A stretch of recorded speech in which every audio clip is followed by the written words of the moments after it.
Good evening. This is Redwood Wonk. I'm with Dave Frank. My name is Eric Kirk. We are going to discuss the politics of the day, and actually, we are going to talk the politics of the year. This is our last show of the year, and we are going to talk the three major political stories of the year. We're going to start with I think was the first big story of the year on the day that there was supposed to be a peaceful transfer of power. Actually, at least they were supposed to count the electoral college votes and formalize it, and it did actually happen. But a major disruption on January 6th of this year, and we will talk about that and the fallout of what happened, and then also the economy. It's had its ups and downs. Actually, it's kind of up and down at the same time. It sort of depends on what you focus on and the political impact of that and the pandemic. And is it going to have a positive, negative impact on the economy? And then lastly, we're going to talk about where we're at going into the midterms next year. Will the Democrats retain control of either or both branches of Congress, and what's going to happen? We're going to talk about that. But the first topic is the story that just keeps evolving and changing, and that is January 6th. We have a committee in Congress created by the bare Democratic majority with the assistance of two and only two moderate, I'm correct, one moderate Republican and one very conservative Republican who was a never-Trumper, and Liz Cheney, but principled on this one item. And it has heated up. I don't even know where to start. Dave, why don't you talk a little bit about where we're at with the January 6th committee? Yeah, sure. So I guess we'll work backwards chronologically. I mean, the most recent information that I heard is that we're in a situation where they're still gathering evidence and testimony from individuals who they're trying to paint a picture that they can present in a report this summer, where it would spell out in very vivid detail the chronology, the timeline of what happened on that day for the record, and then they would then sort of rehash that in a political way, even though they're not intentionally doing it in a political way, but they would use it in the next the midterm elections come November. So that's sort of the end game that's sort of building up to a head, I would say. But in the interim period, this gathering of the testimonies has been challenging, in part because it's difficult to collect documents from the various parts of the U.S. government. It's difficult to get people on the record, and also it's unclear if they're going to get cooperation from many of the principals involved. So that's sort of the broad brushstrokes, and we can kind of dive into any of those elements kind of as you see fit. And there are about a dozen lawsuits about it. People suing to prevent them from being able to have to suing to in defense against the subpoenas. There is at least one referral to the Department of Justice. Actually, two referrals now for contempt charges. One that has been filed against Bannon, and one that may be filed against Meadows, still waiting for a decision on that, very likely to be filed.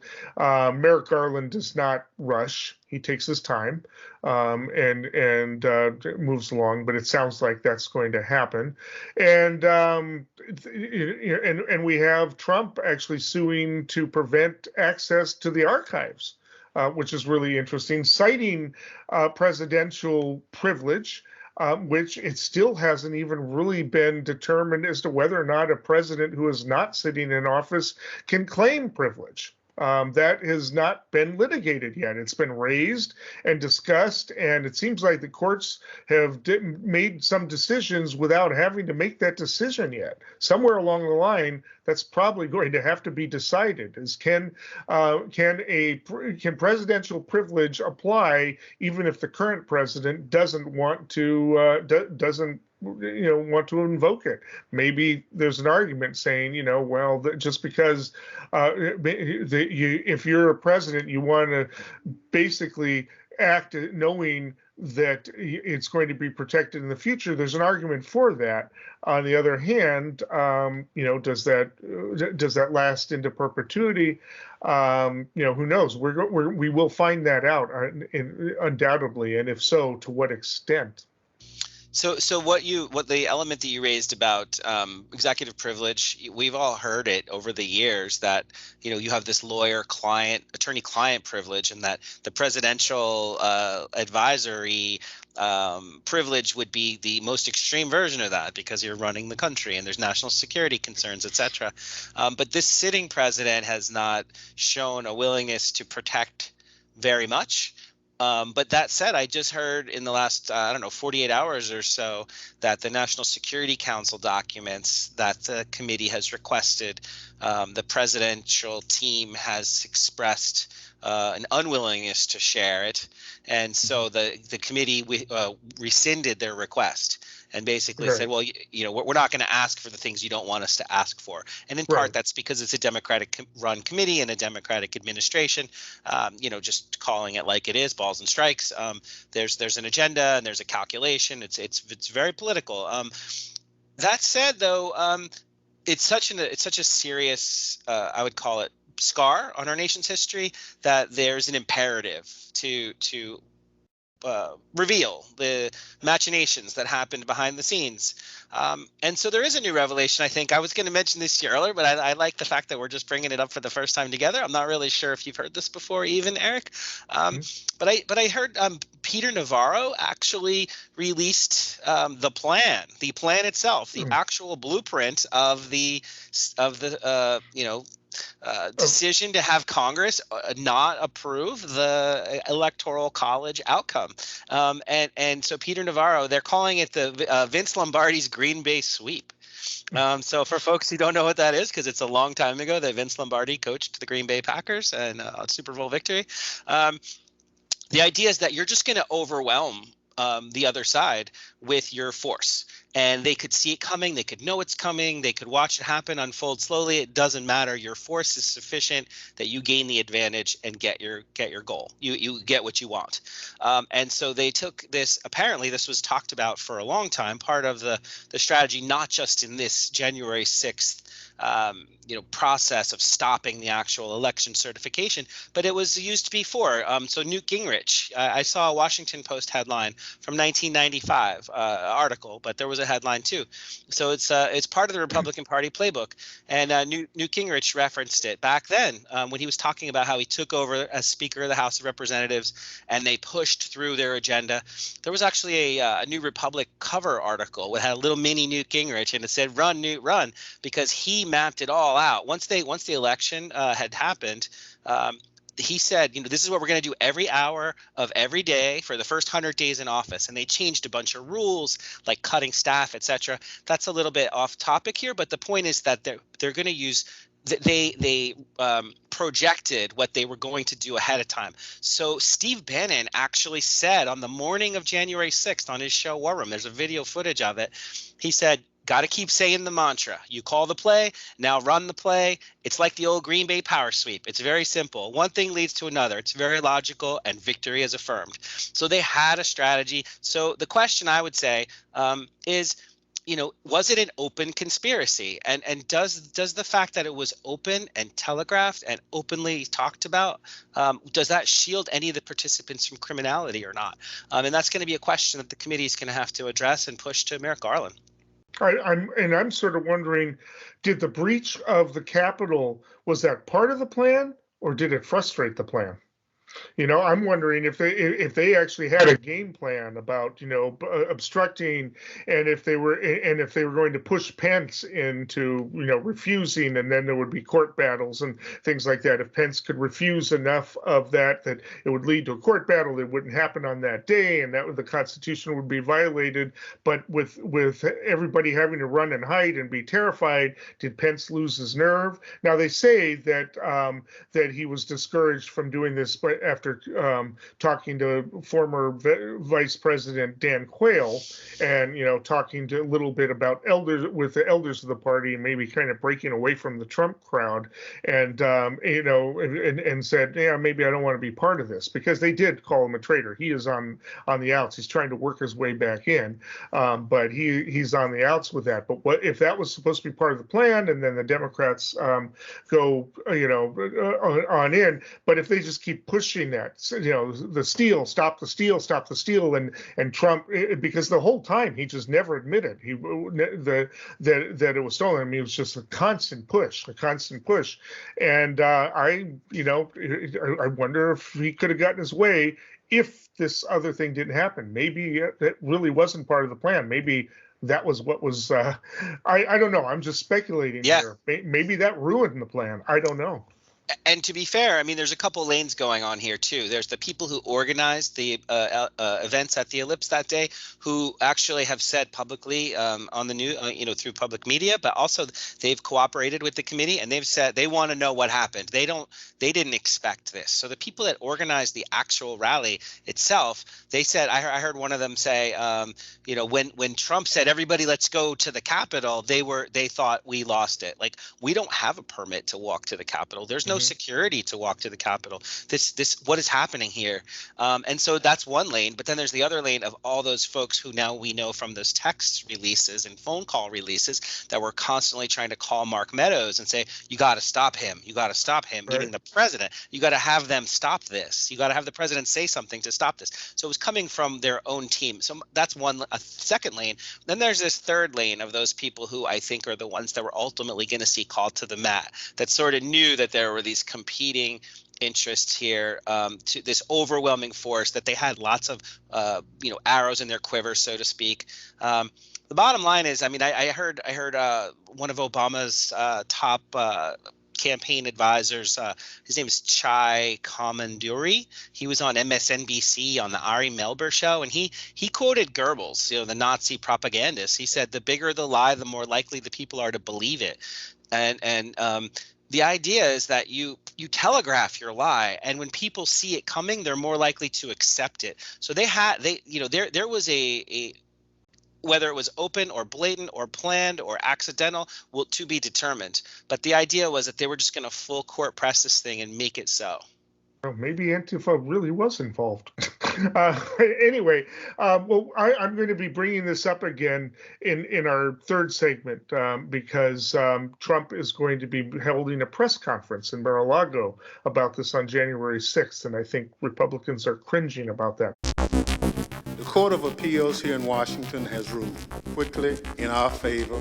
We are getting a clearer picture of what happened, who was involved and who paid for it, and where the money went. Mr. Meadows received numerous text messages, which he has produced without any privilege claim, imploring that Mr. Trump take the specific action we all knew his duty required.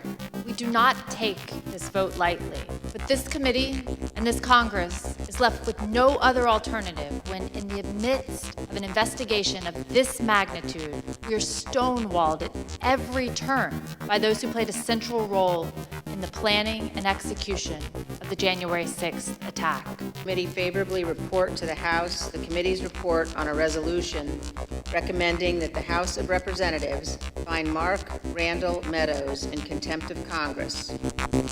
Okay, the other big story, and it's kind of two stories in one, but they are intimately related.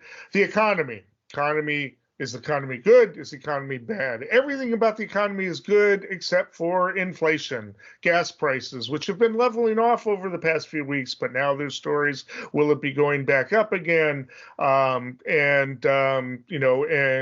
everybody blames inflation on the president. It doesn't matter if it's not your fault. Inflation is very rarely the president's fault, but Nixon got blamed for it. Carter got blamed for it. Everybody gets blamed for it. It doesn't matter. It doesn't matter that it's all the way around the world, supply chain, whatever. We've got inflation now. It doesn't matter that we've got the best employment since 1970 or whatever, and the things are, and that we've had growth since then. Interesting enough, Goldman Sachs had really good growth projections for 2022, but have had to revise them because it looks like Build Back Better isn't happening, and which is really ironic, but that's a whole other story.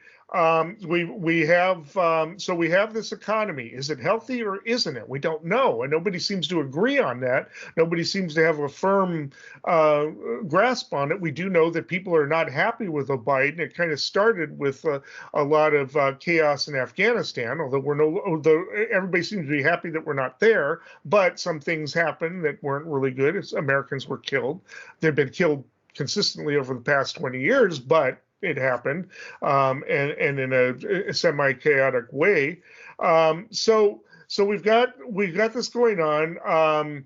Biden promised to stop the coronavirus, but people won't vax, and people won't mask, apparently, in a lot of places. So it's still out of control. So all the same people who are representing, constituents who won't vax are pointing at Biden saying, well, you said you were going to take care of it. And it's not happening. I mean, there's science people have said that if like 10 to 20% more people had vaccinated last spring, we wouldn't have been out of this by now. I heard that on NPR this morning. I don't know if it's true or not, but it's, that's somebody with more information than I have and more knowledge than I have saying that. But we are still in it. We've got a brand new variant. It's not as deadly as it is, but we're breaking new records for infections and hospitalizations now. And the people who are dying the most are the people, or getting the sickest and going to the hospital are the people who refuse to vaccinate, but they don't believe it. People are told that, and so we have this situation. Is the economy healthy? Is it not? Are we ever going to see an end to this pandemic? Dave? Yeah, so this is what a tangled mess we weave, right? Again, there's two elements to this, and I'll address them. I suspect in the same order you did. So, with respect to the economy, like similar to what I said about understanding January 6th and the players and their perspectives. Where you stand depends a lot on where you sit. So if you look, there's tons of data out there. The big question, obviously, like you said, is about inflation. What do we do about inflation, and why is it? How is it? And is the president responsible? And so if you look at the actual GDP quarter over quarter, the profitability, corporate profitability, quarter over quarter, there was a dip when people weren't spending money. But once people started spending money again, after people starting vaccinated, record corporate profits ensued. And the last couple of quarters have been the most solid imaginable, just incredibly profitable. Yep. So these companies are making a ton of money right now, and the number one reason why you would not make money is either you're not getting the sales, or you're spending too much. Your input costs are too high. And so the sales are there. We see the sales. There's people are spending money. Christmas sales, I think, set some type of record in some places. So it's not the so economy. People are complaining about it, but you're not complaining about it in the with your pocketbook. You're still spending the money. So these corporations basically, not that this isn't a corporate bashing moment, it's just sort of an economic reality. They're using the psychology of the increased input costs, the scarcity of labor from people sort of withholding labor in exchange for better terms, which aren't really forthcoming. Yes, wages are up, but for the most part, I don't think labor is actually getting very many concessions across the board here. It's been a contentious battle that it appears corporations are doing a really good job of keeping their labor costs down in spite of their input costs going up. And of course, now we're going to introduce the COVID element to this, of course, that there is a real supply chain issue. There was a real backlog and inability for people to get the goods and stuff that they needed, and goods and services that they needed. So the demand was there. But what all this sort of leads to, and forensics could we'll know. We'll be able to figure this out in the future, looking backwards. But it just appears that basically companies are taking advantage of the opportunities to increase prices, and that's how you increase profitability while you're doing more sales, while your input costs are going up. It just means you're just raising prices more than your input costs are going up. So that's where corporate profitability is coming. The increased growth of corporate profitability. The other thing is that from the COVID side, just in terms of optimism. So the perception of how the economy is doing, I believe that there's a political, not that I believe, I think the evidence shows that there's a political incentive to paint the administration as incompetent or unsuccessful at what they're trying to accomplish. And so it becomes sort of a mantra. It becomes sort of the business community news is saying, oh, is Biden going to mess up and spend a lot of money and ruin things? But that fiscal policy is not where you're causing inflation. It's monetary policy, and the monetary policy commitment was to not have the economy stall, not have us in a recession or a depression or a collapse. And so they've been extremely accommodating with near 0% interest rates, and with just billions, many tens of billions of dollars, ultimately trillions of dollars that are getting added to the economy. So there's not been any effort on the monetary side by the Federal Reserve. And I know this gets a little technical, but the inflation is on purpose. All this money is getting added to the system on purpose. So it's this really strange dance. Now the question is, where's that money going? And if you look at the wealth, the amount of money that people are getting in people's pockets, that important element of this, where's the money going? All of the gains, like nearly all of the gains, for as far back as we can go. But let's not look too far back. Let's just look back during the last year, because this is a year-end summary. If you look, the amount of money that's going to even the group that is like the top 2% down to 10%, they're doing a little bit okay. Everybody below that is not getting anything. So the bottom 90% is getting nothing. The bottom 50% getting nothing. In terms of the massive amounts of money that's getting added into the system, it's getting added into the system at such a high level that it's going to the people that are involved in the financial alchemy, the people that are involved in these much higher, these are billionaires basically, the top 1%, top 1/10 of 1%. The data is all out there. The idea is that it's just not, the priorities are not geared towards making people feel good. Actually, that's the truth. They're geared towards just making people only feel good, not making people actually benefit too much. Our country has done things very differently than other countries throughout, both economically and in response to the pandemic. Yeah, well, it's happening that way, but wages are up. So they are up, but they're not keeping up with inflation. We have gas prices having gone up. Supposedly Omicron is going to drive this down. Supposedly the Fed's going to up rates, up interest rates shortly. I don't know, what kind of effect that's going to have on what you're talking about. I don't know if that's going to pull money out of the economy. I'm sure they'll find a way to have it affect the bottom 90% more than the top 10%. But it's but that is what's going to happen. It'll probably slow down the housing market, of course, and the rest. But but Omicron is slowing down the demand for fuel. Now, fuel companies right now are saying, well, it's going to be going back up again. That might be wishful thinking on their part. I think they're really looking for a bullish take, but there are now pauses on airlines right now because of Omicron. 3,000 flights have been canceled over the past few weeks. That's a big, usage of fuel. So, and gasoline is at the bottom of a lot of what fuels in terms of output, in terms of inflation. That's what, it's necessary. It's what moves stuff around, and that's in the price too. So the question is, are people willing to pay? Everybody says, well, meat is so expensive, we'll stop buying it, right? Are people going to stop buying it and buy alternatives to that? And so far, that hasn't happened. Maybe if there is a decline in income, for instance, we're about to hit a point where the child tax credit is about to stop. That's going to be less money in the economy, less consumer money in the economy anyway.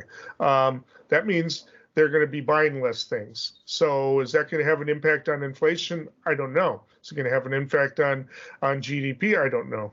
So, but what is going to be the impact, of course? Well, it's Biden's approval rating has actually creeped up a little bit, not a whole lot, but up to the mid 40s in most polls. Not Rasmussen or Trafalgar; they're always ridiculously low. But with a couple of others, probably because of some of the other things that have happened. He had his Christmas special and a bunch of dumb things like that. But the first Christmas special in 6 years or whatever, right? But it's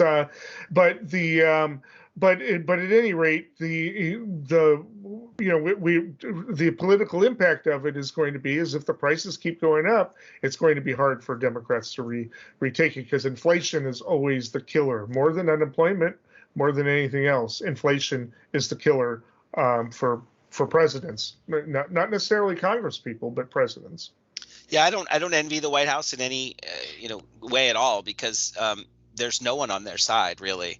The business community has an interest in stifling the investments in green energy, investments in creating new entitlements, all sorts of things that you would think are better for the people writ large. But more importantly, we came from a position of very low numbers of the economy was slowed immensely. And I'll wrap this up real quickly. The year-over-year changes statistically are huge. So everything looks bad when you go from a horrible situation to a tolerable situation. So the numbers are just not lining up in their favor. Granted, we are witnessing it. It's not just numbers. We are witnessing it, but it's going to be a really steep, tough hill to climb for the midterms. Okay. Well, that takes us to our next topic. All right. We are going to discuss the midterms. So of course, it is historically, we have been discussing this. Historically, it's bad for the party that is in the executive power, the first midterm election. But it's kind of a lazy mantra of political analysts along the way. I think it's kind of lazy. People are saying pretty much like it's a fait accompli. The Democrats are going to lose at least one, if not both, both branches of Congress, and it may very well happen. But I'm seeing changes in the analysis. However, finally, Nate Silver has backed off of this thing about the gerrymandering and about how about how the redistricting is going to give it to the Republicans. He has admitted that they aren't gaining much because it's already to the hilt gerrymandered much. Okay, Ohio, they've got it, but we're going to talk more about it next week because yes, the Republicans got some good news in Ohio and Arizona, but the Democrats have got good news in Michigan, and it looks like they're going to have good news in New York and a few other places. So it's so we'll talk about that again next week. New Mexico, for instance, are going to pick up a place, and New Jersey, they're going to pick up 2, if not 3 places in New Jersey. So we will we'll talk about that. But he says the Democrats will not lose the House because of gerrymandering. They will lose it because they don't get enough votes. Now that may be true, and that is historically true, and there are things that are not working out in favor of the Democrats. I don't want to try to analyze the House because only about 2/3 of the maps are even in. We don't know who's running for what. A lot of people who are incumbents are like there are a couple of there are House seats where incumbents are forced to run against each other. Some might move into others. Others are retiring. They're talking about how many Democrats are retiring. There are also a bunch of Republicans retiring. We don't know what's going to happen with that. So we'll talk more about that as it goes along. But there are Senate seats that are at play, and 10 of them are key. And everybody's talking about, well, this is how the Republicans are going to take advantage of vulnerable Senate seats. I don't know that the Democrats are any more vulnerable than the Republicans this time around. And I don't know that this historical thing about presidents really plays into the Senate as much, because senators tends to have more to do with who the senator is than who the president is, historically speaking. And we've got some very interesting races to discuss, and seats that were vulnerable aren't as vulnerable anymore. I just wanted to frame this for folks. Sure. That each year, each cycle, every 2 years, 34 of the 100 seats are eligible. Are contested. So that's the total number of seats that potentially could change. But in reality, the vast majority of them are uncompetitive. Yeah, and then this is a 50-50, balanced Senate right now. So each one is important. Tonight I stand before you, tested by adversity, made sensitive by hardship, a fighter by principle, and the most optimistic man in America. I didn't make it in life because of my athletic prowess. I didn't make it because I'm a genius. I made it because I worked hard. There are known knowns. There are things we know we know. We also know there are known unknowns. But there are also unknown unknowns. The ones we don't know, we don't know. It is the latter category that tend to be the difficult ones. When I hear your new ideas, I'm reminded of that ad. Where's the beef? Yeah.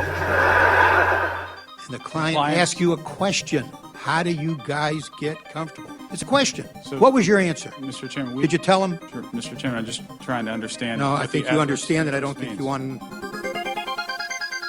All right, so expanding on this, and because the Senate is so important, because if the Democrats are going to get anything done, they not only have to hold on to the Senate, but they really need to get 53 majority, which basically means a 51 majority, because they're not going to get anything done with Manchin or Sinema. And they might be able to drag them along if they have it. But I want to take a little bit of time. We discussed these some of these states. I want to take a little bit of time to talk about what I think is going to happen in each of these states, because the Senate has been crucial. It has stalled Biden's agenda and the Democratic agenda and everything. And in fact, it's going to have a negative impact on the economy, because basically, in my opinion, Manchin is owned and Sinema is owned, and he just absolutely killed it. Now they might come up with some piecemeal thing, and we might get a few bones thrown out, but basically the question is, are the Democrats going to be aggressive and try to pick up some seats, not just hold on and pick up some seats? I actually think that they have some opportunities here if they play their cards right. As we talked about in Pennsylvania, Pat Toomey is retiring, and Pennsylvania is a state in which the Democrats have a really good chance of winning. It's becoming more blue every year, and they've got Representative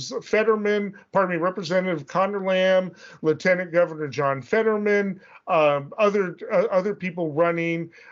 Any one of them has a pretty good chance of defeating it. Parnell, who had been Trump's endorsed candidate, had to drop out because, again, he was deemed to be a domestic abuser. The primary candidate right now is Dr. Oz, who doesn't even really live there, who's basically carpetbagging to go there. Nobody knows who the other candidates are, really. Democrats have a really good shot there. And at this point, I would predict that unless there's a major change or it's just so bad for the Democrats because of inflation, again, I'm not buying it, that they pick up Pennsylvania. Dave. Yeah, I'm with you. I think that Lieutenant Governor Fetterman is the lead over Connor Lamb on the Democratic side. And primary, and this is people are saying this is their best chance, Democrats' best chance to pick up a seat, in part because the people that they're running against are just not there's not a strong opposition there. So for lack of a better way of framing this, I think that it's the best opportunity for Democrats to pick it up, because it's not competitive, and Trump doesn't seem to be he's not endorsing a candidate that has a successful window, a path to victory there. No, that blew up in his face. And again, that's going to hurt Trump's endorsement elsewhere.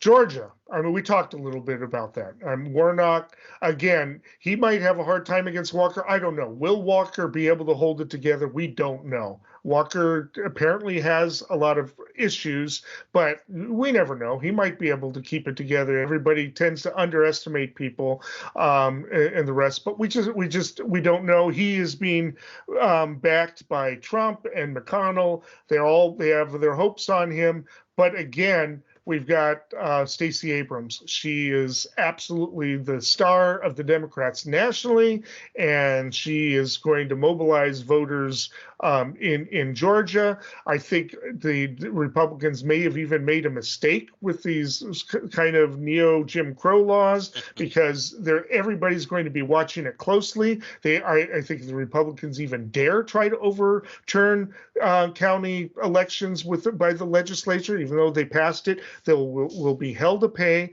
and they're going to use this as an impetus. You're going to see, the new civil rights movement. You've got two black candidates that are going to be singing old civil rights songs. This is going to be huge. It's going to be symbolic.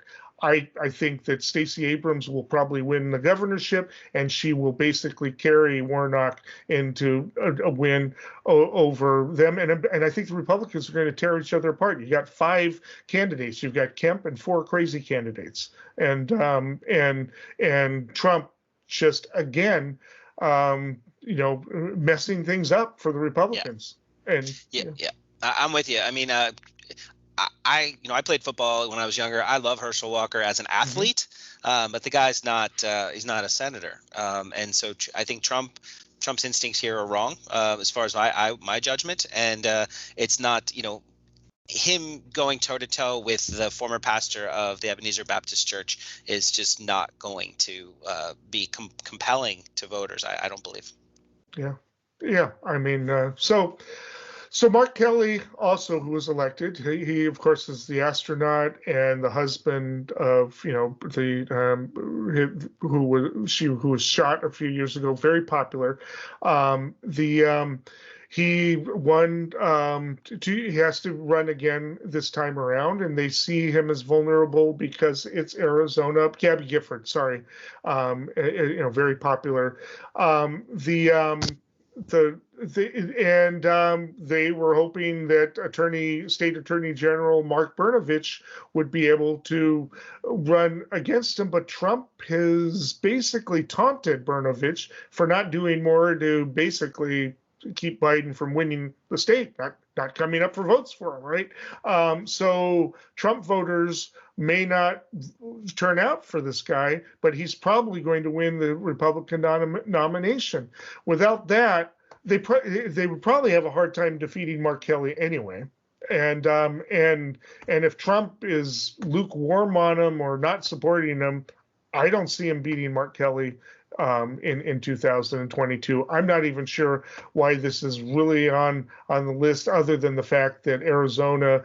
Well, I guess the analysis is that Latinos across the country are not as blue as they have been in the past, and Democrats in Arizona in particular haven't been really working to shore up their support within the Latino community.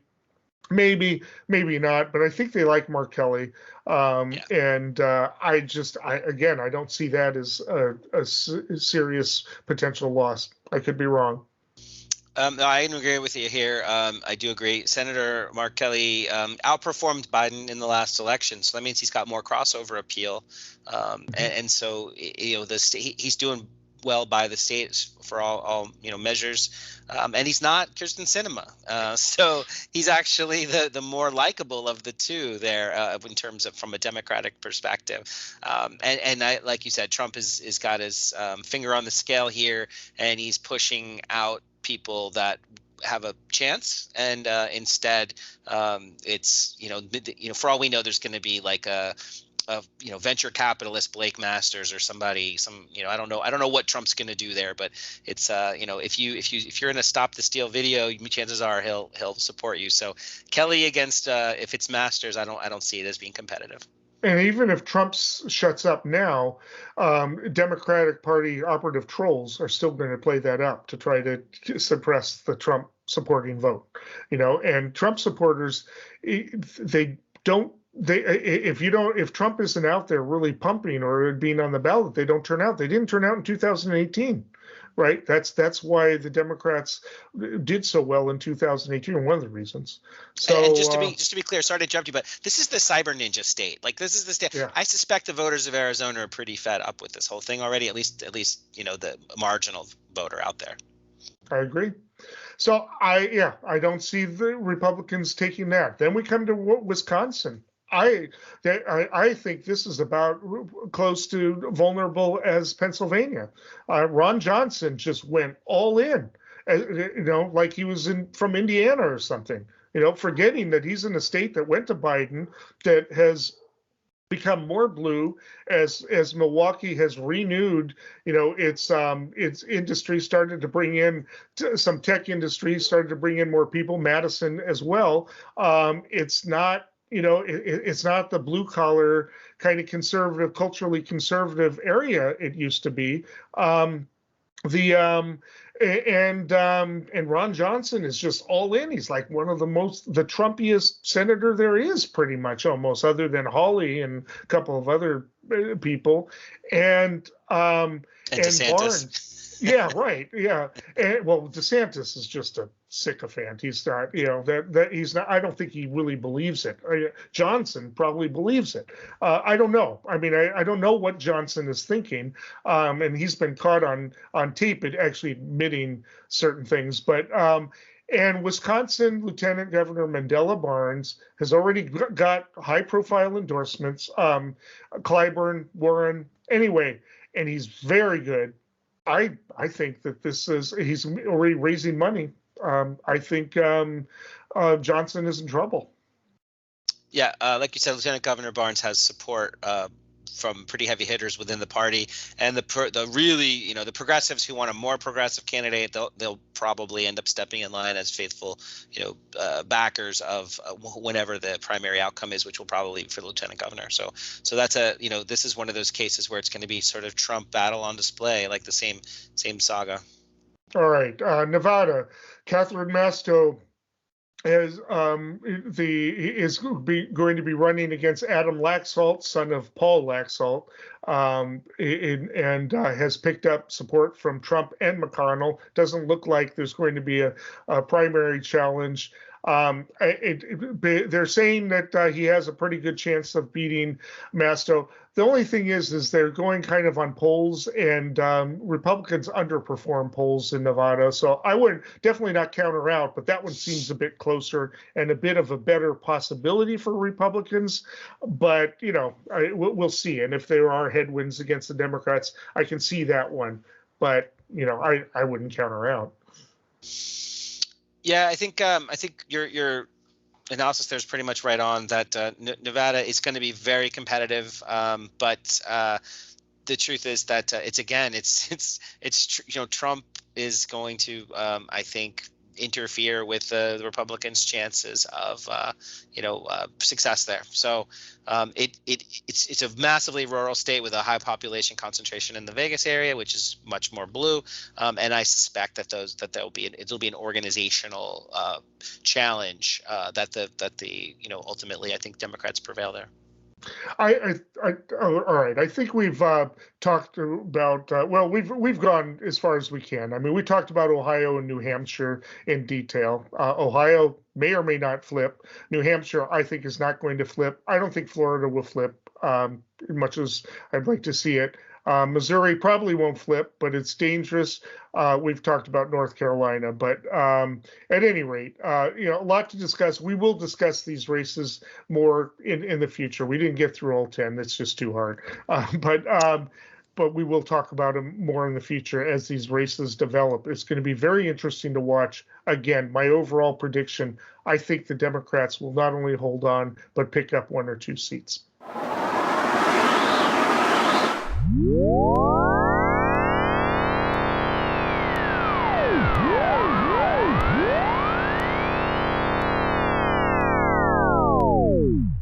All right, Dave. Well, this is going to be our last little segment. Do you have any profound thoughts about 2021 national politics?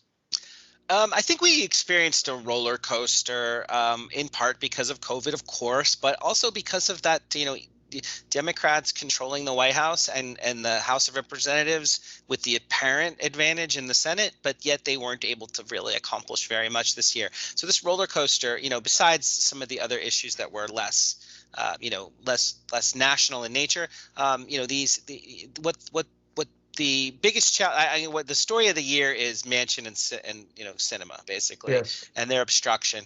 And I'm not here to defame or disparage them and their motivations and their incentives, but I think that they did a disservice to the country, to their constituents, and to their reputations. And I think that we're starting off 2022 right in this position where now it looks like there's going to be breaking up the Build Back Better into constituent components, forcing votes on the issues, and who wins when that happens is the people who didn't want change, didn't want a greening of the economy, didn't want an expansion of the social safety net, didn't want an expansion of Medicare to cover more enhanced benefits for seniors, and that's not what most people want. These are very popular things. So in theory, by breaking it up, we're going to maybe in 2022 cobble together some of the dysfunction. This is the year of dysfunction, unfortunately.